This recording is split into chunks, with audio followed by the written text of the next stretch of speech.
રાજકોટ શહેરના પૂર્વ ઝોનના જંગલેશ્વર વિસ્તારના 1348 મકાનોને લઈ તંત્રએ અંતિમ પગલાં ભર્યા છે. નમસ્કાર, પ્રાઇમ ટીવીમાં આપનું સ્વાગત છે. મામલતદાર કચેરીએ રહેવાસીઓને 7 દિવસની અંદર દબાણ કરેલી જગ્યા સ્વયં ખાલી કરવાની ચેતવણી સાથે અંતિમ નોટિસ આપી છે. નક્કી કરેલી મુદતના જગ્યા ખાલી નહીં થાય તો તંત્ર બળજબરીથી ડિમોલેશન શરૂ કરશે. સૂત્રોના જણાવ્યા મુજબ નોટિસ બાદ લગભગ 1 સપ્તાહમાં ડિમોલેશન પ્રક્રિયા શરૂ થવાની શક્યતા છે.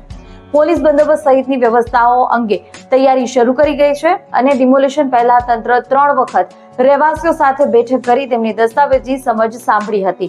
તમામ પુરાવાની તપાસ બાદ આ અંતિમ નિર્ણય લેવાયો હોવાનું જાણવા મળે છે.